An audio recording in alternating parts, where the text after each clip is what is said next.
everybody, and welcome back to Love What You Eat. In today's episode, we will be doing Pan di Spagna.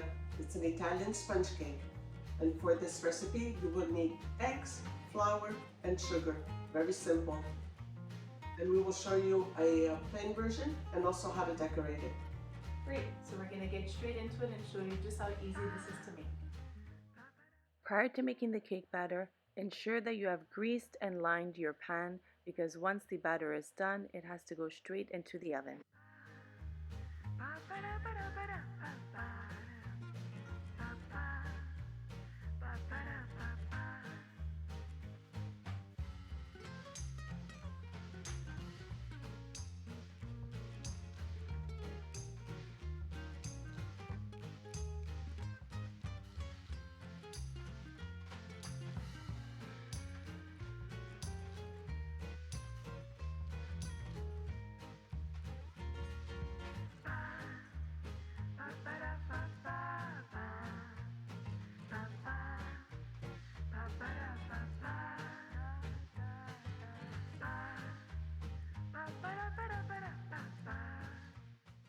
On high speed, you will be mixing the eggs with the sugar until they've tripled in volume and reach a pale yellow color.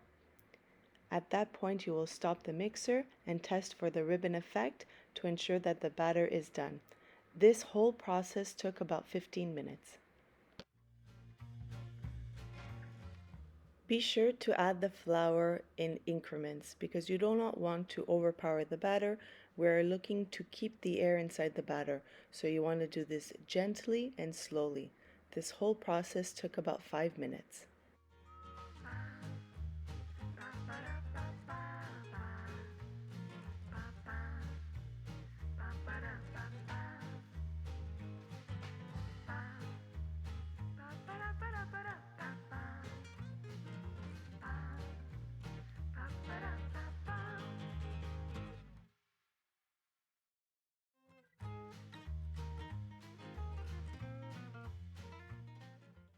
This step is done to ensure that the cake does not deflate or sink in the center.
So we are back from having shown you how to make the pan di Spagna in, I wouldn't want to say two different ways. One is just traditionally lightly dusted with some powdered sugar, and the other one we showed you just a quick easy whipping cream layered with some sliced strawberries. But my mother wanted to share with you guys how they used to do it back in the days. So take it away, Frank. We didn't have a whisk, so when we did this recipe, my mother would take like 2 forks side by side, and we would have to beat those eggs like they were owed, like they owed us money. Then we upgraded to a whisk, which was much better. And when she came home with an electric mixer, it was like, oh, heaven for us. I mean, our arm literally used to drop off. So, like I said, this That's a good one. It's an easy recipe, but it does take a little bit of time. But we hope you guys enjoyed this recipe, and thanks again for sharing. Because my mother would do this, they would do it often, she said, they would have it for what, breakfast? weekly. Like then in the 60s, we would do it weekly. We'd have it for breakfast, snack, with our coffee before we went to bedtime.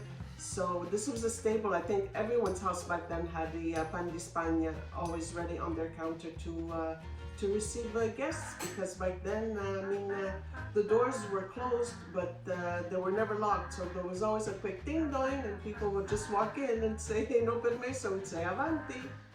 Hope you guys enjoyed this recipe. Till we meet again, continue to love what you eat.